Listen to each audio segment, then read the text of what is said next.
C'est l'heure du second débat de Sens Public, direction l'Afghanistan, 2 ans après le retour des talibans au pouvoir à Kaboul, une dictature religieuse qui persécute ses opposants, qui prive les femmes de leurs droits fondamentaux, un régime que combat Ahmad Massoud, le fils du commandant assassiné en septembre 2001.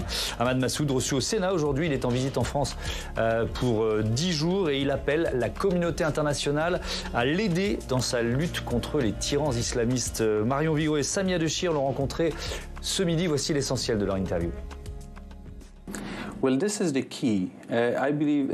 Je pense qu'il est essentiel que la communauté internationale s'engage avec les forces démocratiques afghanes. Et ce, pour faire pression sur les talibans pour qu'un dialogue puisse reprendre. Parce que ce régime illégitime qui s'est imposé aux Afghans par les armes et cette oppression qui s'exerce ne sont pas acceptables. Et c'est une menace pour nous tous. Vous avez rencontré le président du Sénat, vous étiez au Parlement européen hier. Comment se sont passés les échanges ? C'était peut-être la première fois que nous sentions un tel changement de regard. Une telle bienveillance envers l'Afghanistan et la situation des Afghans. Je ne dis pas que ce n'était pas le cas avant, mais je crois qu'après 2 ans, les talibans montrent leur vrai visage. Ils n'ont pas changé, ils n'ont pas tenu leurs promesses. Et je sens qu'il y a une vraie attention désormais de la part des Européens. Et c'est un immense espoir pour les Afghans et pour les forces démocratiques du pays.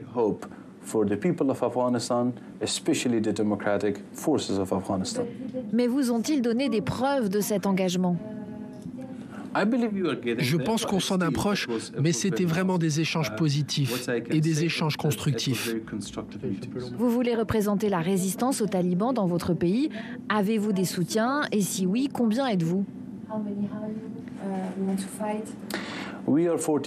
Nous sommes 43 millions de résistants. Les Afghans ne soutiennent pas les talibans. Si les talibans le pensent, je les défie d'organiser des élections. Et nous verrons bien qui l'emporte. Comme votre père, vous ne vouliez pas combattre, mais à vos yeux, vous n'avez pas le choix. Absolument. Les talibans refusent de parler, de négocier avec les oppositions et les forces démocratiques du pays pour trouver une sortie de crise. Tout ce qu'ils disent, c'est « rendez-vous et tout ira bien pour l'avenir de l'Afghanistan ». Ce n'est pas une façon de parler. Donc quand vous n'avez pas d'autre choix que de vous défendre, alors vous le faites. Je suis sûr que cette oppression aura une fin et que les Afghans seront victorieux. Je veux juste faire mon devoir, protéger mon pays du mieux que je peux. Le fils Massoud peut-il représenter un espoir pour l'Afghanistan? Faut-il discuter avec les talibans? Quel est le sort des femmes afghanes aujourd'hui? On répond à toutes ces questions avec nos invités. David Rigoulet-Rose, bonsoir. Bonsoir. Bienvenue à vous. Vous êtes chercheur à l'Institut français d'analyse stratégique et chercheur associé à l'IRIS, rédacteur en chef de la revue Orient Stratégique. Carole Mann, bonsoir. Bonsoir. Bienvenue à vous aussi, sociologue, présidente de FEMAID, une association qui a mis en place des programmes d'éducation secrète des filles en Afghanistan depuis quelques années. Hein, ça fait la chute des talibans. Oui, donc ça fait longtemps. Ouais. Patricia Lémonière. Bonsoir. Bonsoir, heureux de vous accueillir, grand reporter spécialisé des relations internationales et autrice de ce livre Au cœur du chaos aux éditions Artaud. Je suis en train de le lire, bravo, et puis vous racontez vos grands reportages à votre fille. C'est aussi toutes les questions que les parents se posent sur qu'est-ce qu'on peut dire ou pas dire de l'horreur du monde à ses enfants. Et il y a évidemment plusieurs chapitres consacrés à l'Afghanistan. Tam Tranui, bonsoir, rebonsoir. Tam, vous êtes resté là et vous êtes éditorialiste politique. On va pas passer trop longtemps dans ce débat sur la visite du fils Massoud en France, mais David Rigoulet-Rose, il lance un appel à l'international. Qu'est-ce qu'il peut espérer? En général, il fait une tournée pour pouvoir établir la légitimité de son combat. Il était au Parlement européen. Oui, c'est ça. C'est une grande tournée dans le monde occidental. C'est d'une certaine manière, ça fait écho à ce qu'il y avait eu avant, il y a une vingtaine d'années, sur la stigmatisation du danger représenté par les talibans. Le problème, c'est que la situation n'est pas du tout la même. D'ailleurs, il ne demande pas des armes dans les différentes interviews qu'il a accordées. Il insiste sur la nécessité de ne pas reconnaître le régime taliban de manière officielle. C'est vraiment le point sur lequel il insiste, et de soutenir effectivement la légitimité du combat des droits de l'homme. Mais c'est vrai que pour le reste, c'est extrêmement contraint, parce que sur le terrain, son mouvement est quand même très réduit. Et il y a une réalité aujourd'hui, c'est effectivement la chape de plomb des talibans depuis août 2021. Oui. Carole Mann, je sais que vous êtes assez critique concernant le fils du commandant Massoud. Peut-il représenter un espoir pour l'Afghanistan ? Je ne sais pas, parce que je ne peux pas vraiment me prononcer. Tout ce que je sais, c'est que ce n'est pas forcément un féministe. On n'a pas vu Madame Massoud.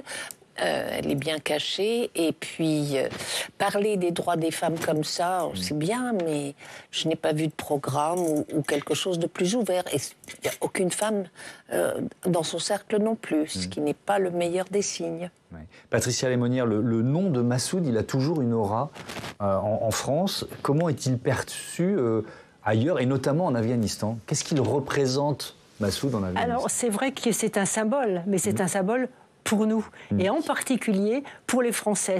Il incarne aux yeux des Français, effectivement, de par son père, qui a été assassiné, il faut le dire, par des militants extrémistes islamistes. Eh bien, il incarne cette lutte contre un islam obscurantiste, etc. Alors que, justement, comme vous le disiez, je ne crois pas du tout que la famille Massoud et la population très souvent majoritaire en Afghanistan, eh bien, soit féministe ou se battre pour le droit des femmes. Ça, c'est un autre sujet. Lui, ce qu'il vient faire, c'est qu'il vient rappeler la lutte contre l'obscurantisme. Il se présente contre le représentant de ceux qui veulent lutter contre l'obscurantisme. Et comme aujourd'hui, les armes ne semblent pas pouvoir parler, eh bien, il demande effectivement une lutte sur un plan diplomatique. Surtout, ne les reconnaissez pas, dit-il. Alors justement, cette question diplomatique, 2 ans après, c'était 15 août 2021, je rappelle la date de la prise de Kaboul. Tam Tranui, est-ce qu'il faut discuter, négocier avec les talibans ? Oui, c'est la grande question. Est-ce que parler avec le diable, c'est pactiser avec lui ? Est-ce qu'on a envie de parler avec un régime qui prive des millions de femmes, de petites filles de leurs droits fondamentaux, qui leur interdit l'accès à l'université, qui leur interdit l'accès à l'emploi jusqu'au salon de beauté ? La réponse, elle est immédiate, elle est instinctive, c'est non. Mais est-ce que l'instinct est bon conseiller dans cette situation ? Là, c'est beaucoup plus nuancé.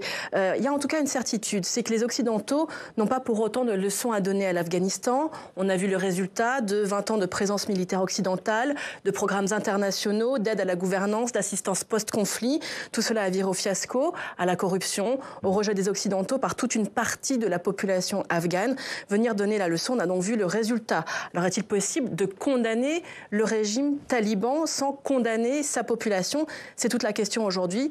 Et d'ailleurs, peut-être la réponse, c'est un peu la situation actuelle, l'état des relations avec l'Afghanistan. Oui, c'est intéressant parce que tous les contacts n'ont pas été coupés avec le régime de Kaboul. Écoutez ce que disait Joseph Borrell en août 2021. Il disait « Les talibans ont gagné la guerre, donc nous devrons parler avec eux afin d'engager un dialogue aussi vite que nécessaire pour éviter une catastrophe humanitaire et potentiellement migratoire ». Joseph Borrell, donc le chef de la diplomatie européenne, au moment où les talibans viennent de prendre le pouvoir. Depuis, la communauté internationale a sanctionné, condamné ce gouvernement, mais tous les contacts ne sont pas coupés. L'aide humanitaire occidentale a fait discrètement, progressivement son retour. Rappelons qu'aujourd'hui, sur 40 millions d'habitants en Afghanistan, on estime à 28 millions ceux qui ont besoin d'aide et à 6 millions ceux qui sont menacés de famine. Depuis décembre 2021, il y a donc eu le retour de la Banque mondiale, le déblocage d'aide à l'ONU, d'aide européenne, avec toujours ce même credo. Il faut que l'aide aille à la population afghane et pas aux talibans, et surtout garder le contact. Parler ne vaut pas reconnaissance officielle du régime. Ceux qui ont émis l'hypothèse de la reconnaissance ont d'ailleurs vite rétropédalé. Exemple avec, au mois d'avril, la vice-secrétaire générale de l'ONU, Amina Mohamed, qui s'exprimait devant des étudiantes à Princeton. Nous espérons que nous ferons les petits pas pour arriver à la reconnaissance des talibans. Est-ce possible? Je ne sais pas. Une reconnaissance de principe, sous condition. Voilà, après cette prise de parole, eh bien, il y a eu 25 courageuses afghanes qui ont manifesté à Kaboul contre une reconnaissance internationale du régime. Et l'ONU a dû faire une explication de texte pour dire qu'il ne s'agissait pas de se substituer aux États qui sont seuls à pouvoir reconnaître un pays, mais je cite, et là c'est du langage vraiment de l'ONU, redynamiser l'engagement international autour d'objectifs communs vers un chemin durable concernant la situation en Afghanistan. Une phrase que le commun des mortels ne comprend pas, mais qui doit être très éclairante pour les adeptes de la diplomatie. Certainement. D'ailleurs, qu'est-ce qu'ils en disent, les diplomates de cette Voilà, on va voir ce que dit par exemple un ancien diplomate, Jean-François Cotin, ancien ambassadeur de l'Union européenne. Il vit depuis un an à Kaboul. Il a eu ces mots dans une tribune, un texte très personnel où il écrit « Aujourd'hui, je suis extrêmement inquiet de l'isolement de l'Afghanistan sur la scène internationale qui ne mène qu'à plus de souffrance pour la population afghane et un risque accru pour la sécurité régionale et internationale. » D'où ce plaidoyer de sa part pour la diplomatie, parler avec l'ennemi, comprendre ses objectifs, ses perceptions pour tenter de résoudre les conflits. L'un des premiers diplomates, l'un des inventeurs de la diplomatie, Machiavel, écrivait « Il y a si loin de la matière dont on vit à celle dont on devrait vivre qu'en n'étudiant que cette dernière, on apprend plutôt à se ruiner qu'à se conserver. » Certains n'ont retenu de Machiavel que le machiavélisme, que le cynisme, mais avec les mêmes principes. Voilà qu'on voit son lointain descendant, Jean-François Cotin, qui plaide lui au contraire pour plus d'humanité. Merci Tam. Carole Mann, est-ce que c'est illusoire pour vous de vouloir discuter avec ce régime, avec les talibans, même avec cet objectif dont parlait Tam Tranmini, c'est-à-dire finalement aider la population, continuer d'aider la population? Mais discuter de quoi ? Et c'est ça la question, parce que leur point de vue est extrêmement clair. Ils ne vont pas changer. Les promesses, on a vu ce que c'était. Donc, ça ne sert absolument à rien. Quant à l'aide humanitaire, il ne faut pas oublier que l'Afghanistan est un des grands narco-États du monde. C'est un pays extrêmement riche. Non seulement avec l'opium, mais maintenant avec des amphétamines, ce qu'on appelle en anglais crystal meth. Ils ont des laboratoires, c'est très facile à produire, très bon marché, ils sont les premiers producteurs au monde. Bon, il y a de la concurrence, mais ils savent faire. Et d'ailleurs, je l'ai écrit dans un article... Oui, mais pardon de vous interrompre, factuellement, cet argent... alors, pas dire qu'il faudrait utiliser l'argent du narcotrafic pour nourrir la population, mais il n'arrive pas à la population, 6 millions de personnes qui souffrent de famine. Donc on ne va pas couper le tuyau de l'aide humanitaire parce que l'Afghanistan est un narco-État. Oui, non, mais raison de plus. De quoi voulez-vous discuter avec un narco-État qui vient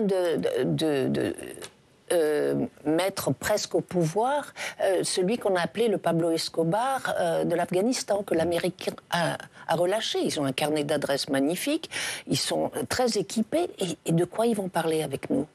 Donc nous, on va continuer avec l'aide humanitaire, le temps que ça marche, mais il ne faut pas attendre quoi que ce soit des talibans. C'est illusoire. Oui. David Rigoulet-Rose, votre avis là-dessus? Parce que si ce n'est pas la démocratie, c'est quoi? C'est une opération militaire. On a vu ce qu'ont donné les précédentes. Combien d'opérations, combien de soldats qui sont morts là-bas, bref. Oui, on n'a pas envie d'y retourner, clairement. Donc, alors, les ponts ne sont pas coupés, parce qu'il y a quand même l'aide humanitaire, notamment, qui perdure. Il y a près de 6 milliards. Alors, il y a Elle est détournée ou pas? Elle est partiellement détournée, oui, évidemment. Mais évidemment, je comprends, c'est le constat, c'est l'analyse, mais cette phrase est horrible. Mais je dirais qu'elle l'était avant aussi. C'est le problème d'ailleurs. Elle n'est pas plus maintenant qu'elle ne l'était avant. Et ça explique pour partie aussi le résultat actuel. Donc c'est très compliqué parce qu'effectivement, on est pris dans un dilemme. On ne peut pas abandonner un pays, je veux dire, à la famine, etc. Et en même temps, il faut être très circonspect sur l'allocation des fonds qui sont donnés, évidemment. D'autant plus qu'il y a en arrière-plan, effectivement, cette question de la drogue. Alors, pour ce qui est de l'opium, il y a eu une interdiction en avril 22, qui a été faite par le commandeur des croyants, entre guillemets, qui est relativement efficace. Parce qu'effectivement, il y a une mutation au niveau du marché de la drogue avec une plante qui pousse assez bien sur les hauteurs, qui s'appelle l'éphédra, et qui donne effectivement, qui est à la base, qui est un précurseur naturel et non chimique, mais du crystal meth, c'est-à-dire une méthamphétamine. Donc c'est le cynisme absolu, on donne l'impression qu'on interdit la drogue, mais en fait on en fait une autre, quoi. Bien sûr, parce que là, effectivement, l'argent est toujours le nerf de la guerre, d'une manière ou d'une autre. Donc on retrouve les travers qui avaient été stigmatisés précédemment. Mais de toute façon, la réalité, objectivement, c'est la mainmise des talibans sur le pays et personne n'est prêt à revenir. Donc, dans une configuration comme ça, la question, elle est posée et on voit bien qu'il y a... les talibans jouent aussi là-dessus, ils instrumentalisent, puisque notamment avec la Chine. Ils parient sur la Chine, qui vient d'envoyer un ambassadeur, et des liens Chine-Pakistan, justement, pour promouvoir une possibilité de normalisation au niveau diplomatique. Alors justement, ça c'est intéressant aussi, Patricia Lemonnier. Ils ne sont pas aussi isolés qu'on peut l'imaginer, les talibans sur la scène internationale. Non, ils ne sont pas aussi isolés. Ils ont effectivement le Pakistan depuis toujours, l'Iran, la Chine. Il y a eu une réunion il n'y a pas très longtemps en Russie pour discuter de l'avenir effectivement des relations avec l'Afghanistan. Mais moi, je suis moins pessimiste, enfin, ce n'est pas le bon terme, sur ce qui se passe sur un plan économique en Afghanistan. Effectivement, dans les 2 premières années, tout de suite, ça a été catastrophique. On en arrivait même à vendre des petites filles, vous voyez. On va en parler plus tard de ça. Mais le PIB aujourd'hui remonte et l'argent rentre dans les caisses des talibans parce que les talibans sont des gens sérieux. Ils ont parfaitement compris qu'il fallait faire rentrer l'argent. Et eux, quand ils veulent faire rentrer l'argent, ils font rentrer l'argent. Quand il y a des détournements, ils en autorisent certains, mais pas tous. Donc, l'argent rentre, il y a l'impôt islamiste, il y a l'argent qui rentre dans les caisses et il y a des distributions qui commencent à se faire.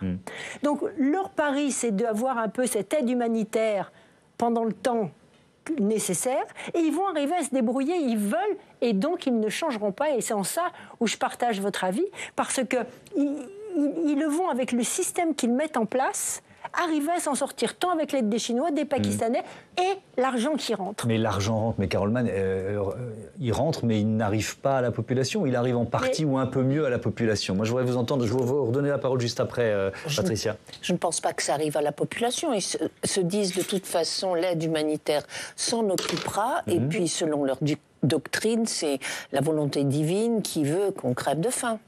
Donc ça ne les importune pas plus que ça, sauf éventuellement si ça a des touches de près dans leur famille, et ainsi de suite. Moi, un régime veut toujours survivre, d'accord ? Et donc, à un moment donné, il ne peut pas se permettre d'aller trop loin pas dans l'oppression. L'oppression militaire, c'est une chose, mais dans la famine, dans toutes ces choses-là, parce que ça sort après. Quand on n'en peut plus, les gens sortent dans la rue.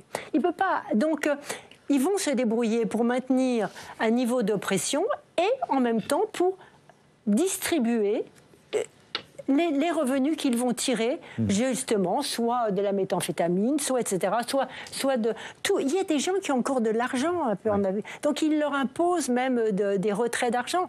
Donc, ils veulent durer. C'est ça leur truc. Ok, on va ouvrir un chapitre important sur les conditions des femmes et on va y consacrer de longues minutes évidemment dans ce débat. Mais un dernier mot peut-être sur l'aspect, on va dire, un peu diplomatico-économique. La Chine, qu'est-ce qui intéresse les Chinois en termes de ressources Il y a 2 aspects. Il y a les ressources, effectivement, les mines, notamment de cuivre, le lithium. On dit qu'il y a un rapport américain des années 2000 qui évoquait l'Afghanistan comme un nouveau scandale géologique parce que il y a un nombre de ressources minières absolument faramineuses. Donc les Chinois ont préempté sur le cuivre, une mine qui s'appelle AIMAC. Il y a aussi les compagnies pétrolières qui viennent de signer, qui ont eu des accords sur le pétrole et gaz. Et puis il y a surtout le tronçon, en fait. Ils ont intégré récemment l'Afghanistan dans les nouvelles routes de la soie. Alors de manière marginale, parce que c'est pas le tronçon initial. Le tronçon initial, il part de Xinjiang et il débouche sur le port de Gwadar au Pakistan, mais avec un détour aujourd'hui par l'Afghanistan. Évidemment, c'est ce que souhaite l'Afghanistan parce que ça permet de l'intégrer dans le jeu régional et dans cette grande infrastructure justement chinoise dont elle peut se prévaloir à ce moment-là en termes de développement économique et pour attirer des capitaux. Allez, on ouvre ce chapitre consacré aux droits fondamentaux des femmes privées petit à petit de ces droits et on va commencer en regardant l'extrait d'un documentaire qui sera diffusé à la fin du mois de novembre sur notre antenne. Documentaire qui s'appelle Afghan, tout simplement. On voit que les femmes sont les premières victimes de la charia, de la loi islamique. Regardez. La charia punit aussi. Par exemple, les châtiments corporels doivent être appliqués. La femme mariée qui commet l'adultère doit être lapidée. C'est écrit ainsi. Et c'est la loi.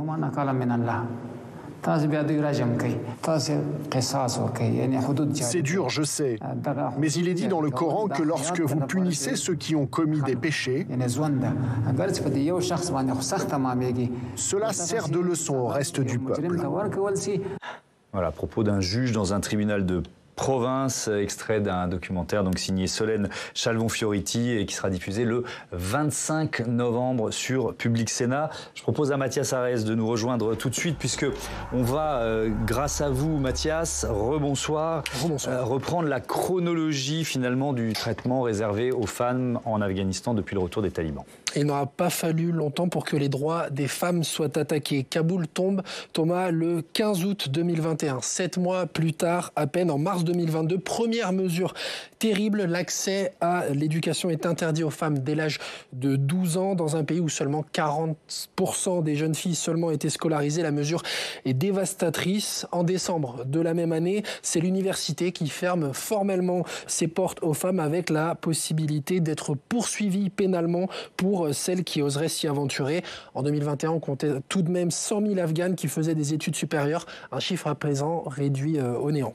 L'éducation n'est pas le seul domaine ciblé par les talibans. Non Thomas, les talibans souhaitent tout bonnement faire disparaître les femmes de l'espace public. Mai 2022, le voile intégral, de préférence la burqa, devient obligatoire selon les recommandations de la charia. Novembre 2022, les parcs, les jardins, les salles de sport et les bains publics leur sont interdits. Enfin, entre fin 2022 et mi-2023, c'est la quasi-totalité des entreprises qui leur ferment leurs portes. Aujourd'hui, en Afghanistan, la majorité des femmes n'a plus le droit de travailler, ce qui met en péril la stabilité financière de beaucoup de foyers. Dernière mesure en date à l'encontre des libertés des femmes, la fermeture cet été et de manière définitive de tous les salons de beauté. Un véritable coup au moral pour les femmes qui ne détenaient pratiquement plus que ce lieu de socialisation en dehors de leur domicile. Et ce traitement pousse de plus en plus de femmes à commettre l'irréparable.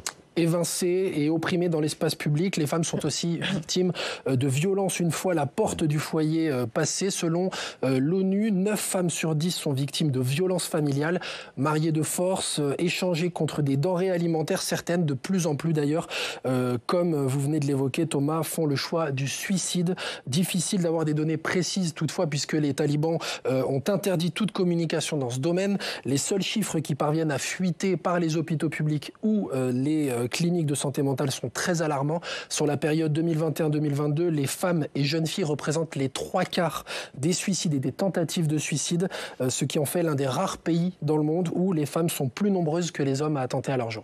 Merci Mathias pour ces informations. Carole Mann, je me tourne vers vous peut-être justement sur ces chiffres qui sont par définition difficiles à avoir. Vous qui êtes en contact avec votre association Femme Aid avec des femmes afghanes, ces tentatives de suicide, ces suicides, il y en a beaucoup. Y a-t-il aussi, et ma question est double, beaucoup de femmes qui ont finalement choisi de s'enfuir ? S'enfuir, mais pour aller où ? Oui. Parce que déjà, elles n'ont pas le droit de quitter leur foyer sans être accompagnées par ce qu'on appelle un mahram. Mahram, c'est un parent proche, père, frère, cousin, cousin germain, et encore. Et elles n'ont pas le droit d'aller où que ce soit, donc elles ne peuvent pas partir. S'enfuir où ? On a eu le cas de personnes qui devaient venir en France et même de jeunes filles qui avaient des bourses d'études pour les pays du Golfe. Elles ont été interdites de prendre l'avion parce qu'elles n'étaient pas accompagnées. C'était l'excuse officielle. Donc fuir, c'est quasiment impossible. Et sur les tentatives de suicide, les suicides ? Oui, c'est pas nouveau. Je veux dire, ça existait il y a longtemps parce que j'avais fait une enquête là-dessus il y a plusieurs années. C'était à l'époque surtout des femmes qui revenaient d'Iran qui avaient vu qu'il y avait des alternatives. Et maintenant, avec les médias sociaux, avec la présence occidentale depuis 20 ans, elles savent que la vie n'est pas obligatoirement celle à laquelle elles sont condamnées. Résultat, beaucoup de suicides. Patricia Lémonnière, vous êtes allée en reportage, je le disais, plusieurs fois en Afghanistan. Dans votre livre « Au cœur du chaos », il y a l'histoire d'adolescentes brûlées à l'acide sur le chemin de l'école. C'était quand ? Comment vous les avez rencontrées ? C'était en 2007, au moment où les Américains avaient décidé de faire le surge, de renforcer le nombre de troupes parce que les talibans, en fait, étaient là. il y avait de nombreuses attaques. Et en particulier dans la ville de Kandahar. Donc effectivement, nous sommes partis, je suis partie à Kandahar, l'équipe est restée à Kaboul. Donc j'ai pris une petite caméra, je me suis mis avec ma burqa et je suis partie à la rencontre de ces jeunes filles. Et à l'époque, il y avait des gamines qui allaient à l'école encore. Et pourtant, à Kandahar, les talibans étaient là partout. On était en 2007, on disait qu'il y avait les Américains. En fait, ils sortaient de leur base, ils faisaient une opération, mais la nuit, c'était déjà les talibans. Et ils voulaient empêcher déjà les enfants, les gamines, d'aller à l'école, les jeunes filles. Et donc, ils les vitriolaient. C'est-à-dire qu'ils arrivaient en moto, ils jetaient des canettes de vitriol sur elles et elles brûlaient, en quelque sorte. Donc, quand on dit « Oh, mais c'est terrible, les talibans, qu'est-ce qu'ils font ?» Mais on ne pouvait pas ne pas savoir. Ils étaient déjà là quand on était là. Ils commettaient déjà toutes ces horreurs quand ils étaient là. Donc je crois que c'est un mensonge de dire on est très surpris de ce qu'ils font. Non, on savait tout, c'était écrit, c'était là. Et ça se passait déjà dans toutes les campagnes, même dans une grande ville comme Kandahar. David Rigoulet-Rose, ça veut dire quoi? Que la communauté, alors la communauté internationale, ça ne veut pas dire grand-chose, c'est tellement, c'est tellement vaste. Mais il y a, en tout cas, peut-être les États-Unis, l'Occident, on a préféré quoi? Détourner le regard à un moment? À partir du moment où il y a eu le choix du retrait, de toute façon, quelle est l'alternative? C'est ça le problème. On a considéré, à tort ou à raison, que c'était un échec. Alors avec le recul, on jugera. Historiquement, ça n'a pas tout à fait été un échec parce qu'il y a quand même une génération de filles qui est allée à l'école. Et ça reste là. Donc c'est pas perdu. Mais effectivement, pour aujourd'hui, la situation est terrible. D'ailleurs, vous évoquiez les agressions, mais il y avait aussi l'empoisonnement des puits dans les écoles, qui était fréquent justement pour dissuader les parents d'envoyer les jeunes filles, les petites filles à l'école. Donc aujourd'hui, effectivement, on est un peu piégé par ce qui a été les conséquences du retrait, qui a été acté. Et aujourd'hui, le moyen de pression sur les talibans, il est quasiment nul. Sauf éventuellement sur la question de la reconnaissance. Et là, comme vous évoquez la communauté internationale, en réalité, c'est une terminologie qui est tellement floue parce qu'en réalité, on pense beaucoup aux pays occidentaux quand on parle de. Oui, et donc, on voit bien. Ethnocentré, d'une certaine façon. Ouais. C'est très ethnocentré. On voit bien le jeu qui n'est pas le même de la Russie, de la Chine. Et qui font partie aussi de la communauté internationale. Oui, de l'Iran aussi, vous parliez de l'Iran, alors que l'Iran chiite, l'alliance sunnite, finalement, ils s'entendent pas. Quelle est la relation de la population afghane avec les talibans? Est-ce que, ça a été très facile pour eux quand même de prendre le pouvoir en août 2021. Est-ce qu'aujourd'hui, il y a une part d'acceptation, il y a un rejet total? Bien sûr, on voit la situation terrible des femmes. Il y a un fatalisme. C'est qu'ils ne sont jamais partis. Il faut savoir qu'ils étaient dans le pays et peu à peu, ils sont arrivés à Kaboul. Mais ils ne sont absolument jamais partis. Il y a des régions où ils ont été là dès le départ. Même dans le nord du pays. Oui, partout en province, en dehors des grandes villes. Mais ça veut dire qu'il y a une partie de la population afghane, notamment rurale, c'est un pays assez rural, qui finalement accepte le régime des talibans et ne veut pas vraiment en changer. Oui. Donc est-ce que finalement, nous, on a aussi un regard sur les grandes villes, sur Kaboul, où effectivement, il y a eu une émancipation, et heureusement, mais est-ce que ça n'a pas concerner finalement une petite partie de ce pays? Absolument, et c'est pour cette raison que les talibans ne vont pas discuter, parce que d'où vient leur soutien? De la population rurale, massivement, parce que leur doctrine est en accord avec les vieilles lois tribales, patriarcales. Donc, c'est la culture pachtoune. Oui, Pashtoun, mais c'est pas uniquement les Pashtuns. Hein. De toute façon, il y a le Pashtunwali, mais les autres, finalement, quand on regarde de très près, c'est pas beaucoup mieux. Donc, ils ont l'accord de toute cette population rurale, et donc, s'ils commencent à changer, à accepter des droits pour les femmes, ils vont se retrouver sans ce qu'on appellerait ailleurs un électorat, qu'on appellerait leur soutien. Leur soutien, leur base. Ça rejoint un peu ce que vous disiez tout à l'heure sur un régime dictatorial, mais qui cherche aussi à pas totalement se couper de sa population. Mais alors, je vais mettre les pieds dans le plat, pardon, mais finalement, si c'est ce que veulent les talibans, pourquoi on soit... Enfin, voilà. Non mais voilà, on a déjà essayé. Combien de pays ont essayé d'intervenir là-bas? Je ne dis pas qu'il faut laisser les femmes afghanes à leur sort, mais Bon. La question, c'est si c'est ce que veut la population. Mais quelle population ? La population afghane, dans son ensemble, la population traditionnelle, la population dans les villages, la population masculine dans les villages, parce que je reste persuadée qu'une femme dans un village, même si elle a vécu depuis tout le temps sous cette tradition-là de non-existence, parce que les femmes dans les villages, c'est moins que les chèvres, aux yeux de certains hommes. Donc, considérer une chèvre peut avoir plus de valeur quand même. Donc, si vous voulez... Donc vous nous dites, parce que j'ai fait un lapsus dans ma question, si c'est ce que veut la population, évidemment, de garder les talibans, qu'est-ce qu'on peut faire ? Une population traditionnelle, oui. Alors, moi, je ne crois qu'à une chose, effectivement, donc il faut maintenir une forme quand même d'assistance internationale, parce qu'il ne faut quand même pas laisser ces enfants et ces petites filles vendus, échangés pour nourrir les gens. Mais je ne pense pas qu'on puisse discuter avec eux, gagner et avoir quoi que ce soit. Ils changeront le jour où la population sera mécontente, le jour où les minorités chiites, azéris par exemple, ou d'autres, et les Tadjiks commenceront à bouger, et même parmi les Pashtuns aussi. D'où l'importance de l'éducation et de ce que vous faites, Carole Mann. Parce que vous, malgré la situation, vous réussissez, et je veux bien que vous nous expliquiez comment, à maintenir une sorte d'éducation secrète, c'est ça, pour des petites filles ? Comment faites-vous ? Pour ne pas dire clandestine. Voilà, en fait, l'arrêt de l'éducation secondaire a eu lieu bien avant ce que vous aviez dit. Oui. Alors, ma petite association, qui travaille avec une autre, qui s'appelle Nayestan, on a mis en place des écoles, disons, parallèles, des lieux d'apprentissage temporaire, c'est ce qu'on met sur les papiers, mais en faisant travailler les anciennes institutrices et des jeunes filles qui ont des diplômes. Elles rassemblent les filles chez elles, à domicile. Mais on a de notre côté les pères de famille, parce qu'elles voient soudain que l'éducation, c'est rentable.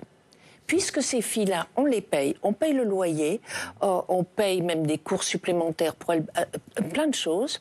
Et les parents d'élèves se disent, tiens, c'est pas une mauvaise idée, c'est rentable, surtout quand on crève de faim. Et de l'autre côté, les familles des enseignantes les soutiennent pour ces raisons-là. Donc on a près de 3000 élèves maintenant. Et c'est absolument extraordinaire, on arrive à faire ça. Où sont situées vos écoles ? Un peu partout, dans tout le pays. Pas seulement dans les grandes villes. Pas seulement dans les grandes villes. Ouais. Donc ça rejoint ce qu'on disait tout à l'heure. Il y a une appétence quand même pour l'éducation, pour sortir de ce statut des femmes. Mais absolument, c'est pourquoi quand on parle de la population afghane qui ne veut pas, je ne sais pas très bien. Je crois que la résistance viendra par l'éducation et viendra par les femmes. Oui, mais quand tout à l'heure, dans l'interview qui a ouvert notre débat, Ahmad Massoud disait il y a 43 millions de résistants. Pas vraiment. Non, pas vrai. Non. On ne peut pas dire ça non plus. Et je ne crois pas que c'est sa formule ou sa façon de gérer la résistance qui va vraiment mener à grand-chose. C'est un plaidoyer pro domo, mais ce n'est pas forcément le reflet, effectivement, de la situation. En effet. Mais c'est vrai que l'éducation... peu à peu, si d'autres associations s'associent à nous, parce que là, on a fait le plein, et avec nos petits moyens, on arrivera à quelque chose. Mais par rapport effectivement aux écoles clandestines, excusez-moi du terme, qui existaient déjà sous les talibans, les talibans première version, oui, tout à fait. La situation aujourd'hui est différente. Parce qu'aujourd'hui, comme vous l'avez dit, les femmes et même les pères, avec les réseaux sociaux, ont vu ce qui se passait dans le monde. Et donc l'appétence au changement est plus importante, mais là encore dans les catégories les plus ouvertes, qui regardent les réseaux sociaux, qui écoutent les chansons, qui étaient ça. Dans les familles les plus traditionnelles, ça n'existe pas. Alors, je voudrais qu'on parle de la situation économique. D'abord, je vais vous donner des chiffres quand même, parce qu'on parle de la dictature des talibans. Bon, ce sont aussi évidemment des opposants qui ont été arrêtés, exécutés. Pour certains sans jugement. La source, c'est l'ONU qui nous parle d'au moins 218 exécutions extrajudiciaires en 2 ans, qui touchent d'anciens fonctionnaires, des membres des forces de sécurité afghanes, qui ont été donc exécutés sans être jugés. Patricia Lemonnier, est-ce que ceux qui ont travaillé, par exemple, avec les Américains ou avec le régime précédent ou avec des médias occidentaux, est-ce qu'ils sont aussi visés ? Ah oui, dès les mouvements, dès que la France a même annoncé son retrait avant les autres, nos interprètes recevaient des menaces. Mais même quand ils travaillaient déjà avec nous, ils étaient menacés. Et souvent, c'était quelqu'un de Kandar qui se retrouvait au Tadjikistan ou proche de la frontière ouzbek, qui travaillait dans un endroit... Qui travaillait loin de l'endroit très loin de l'endroit où il habitait, parce que déjà les menaces étaient fortes. Oui. Donc aujourd'hui, il y a eu beaucoup d'exécutions extrajudiciaires, alors que les talibans, souvenez-vous, avaient promis une amnistie. Hein. Oui. Oui. David Rigoulet-Rose, il y a une opposition politique visible qui existe encore, ou c'est totalement surréaliste ce que je dis? Non, mais il n'y a rien. Il n'y a rien. C'est clair, il n'y a rien. C'est le problème. Mais il ne peut pas y avoir, compte tenu du régime qui est en place, il ne peut pas y avoir l'expression... on voit bien la moindre expression à caractère politique ou même culturel. Alors, j'ai posé la question différemment. Est-ce qu'au sein du régime des talibans, il y a des lignes qui s'opposent? Ça, c'est autre chose, oui. Il y a des lignes différentes. Mais c'est pas, on va pas dire que c'est un débat démocratique. C'est effectivement des lignes qui sont, notamment, par exemple, entre le ministre de l'Intérieur, Siraj Haqqani, par rapport à Abaytullah Akhundzada, qui, lui, veut absolument normer la société à tous les niveaux. Donc, il y a des nuances. Il y a des nuances, effectivement. Notamment parce que certains membres du gouvernement considèrent que, par exemple, l'ostracisation systématique de la gente féminine peut avoir un coût économique induit, qu'il y a la question de la reconnaissance qui est importante, alors que d'autres considèrent que ça n'a pas lieu d'être, etc. Donc oui, il y a des nuances, effectivement, mais pas au sens où nous, on considérait que c'est un débat démocratique, politique, tel qu'on peut le concevoir en Occident. Vous parliez de la famine, vous donniez le chiffre de 6 millions de personnes qui étaient touchées par la famine. Cette misère, elle pousse certaines familles à vendre leurs filles. Par exemple, Jamail, elle a 21 ans, elle a 6 enfants. Elle a perdu son emploi avec l'arrivée des talibans, on en parlait. Elle n'a plus de quoi nourrir sa famille, pas de lait pour son bébé. Elle a finalement accepté la mort dans l'âme de vendre 3 de ses filles. On l'écoute. Jamail a consenti à l'indicible. Sous la pression de son mari, elle a vendu 3 de ses filles. Jamila, Karima et Spojmaï. La dernière a 2 ans. Une pratique très ancrée en Afghanistan, surtout au sein des familles vulnérables, et qui s'intensifie ces derniers mois. Alors on vient de vendre la petite. Ces 2-là, je les ai vendues il y a un petit moment. Elles resteront quelques années avec nous en attendant que les familles viennent les prendre. On les a vendues pour soigner la blessure de mon père, qui a été blessé d'une balle à la tête. J'ai pris 30 000 Afghani pour celle-là. 30 000 Afghani, l'équivalent de 300 €. Le prix d'une vie. Les petites seront emmenées au moment de leur puberté. Depuis que je les ai vendues, je ne dors plus la nuit. Je me demande si j'ai vraiment fait ça. Personne ne veut jeter ses enfants dans une maison inconnue, peut-être une mauvaise maison. Je ne dors plus du tout. J'ai fait ça parce que je n'avais pas d'autre choix. Voilà, extrait de ce film signé Solène Chalvon-Fioriti, et je vous le rappelle, sera diffusé sur notre antenne le 25 novembre prochain. Carole Mann, est-ce que c'est pas nouveau? Non, c'est pas nouveau. C'est pas nouveau. Est-ce que ça fait partie de la culture afghane? Est-ce qu'il faut dire ça? Oui, mais la culture n'excuse pas tout. Bien sûr, je ne dis pas que c'est une excuse. La jeunesse de la mère, elle a peut-être maximum 20 ans. Oui, elle a 21 ans. 21 ans. Oui. Elle a eu 6 enfants. Oui. Oui, et ça c'est très fréquent. Et je crois effectivement qu'elle en est très malheureuse. C'est une solution in extremis, mais qui est épouvantable pour nous, mais même pour eux. Donc parler d'une tradition, vendre les filles, oui, parce que la dot est payée à la famille. Enfin, c'est le mari qui paye la famille de la fille. Il y a même un nom pour ça, Shir Bahai, qui veut dire le prix du lait. C'est comme si on achetait une vache, en fait. C'est les droits de reproduction, enfin, c'est la capacité de reproduction et de travail. On vend donc la vache, la femme, de cette façon-là. Mais que ces enfants soient aussi petits, aussi jeunes, oui, j'ai déjà vu ça. Par exemple, des secondes ou troisième épouses. Ça, donc ça arrivait pas officiellement, mais ça arrivait quand même. Donc les familles n'étaient pas fières, mais pour de l'argent, on vendait des petites filles violées avant la puberté. Ça, faut l'ajouter. Donc c'est absolument épouvantable, mais c'est le produit de la misère. La vente, dans la mesure où c'est le système de la dot, bon, ça c'est classique, mais cet âge-là, la jeunesse...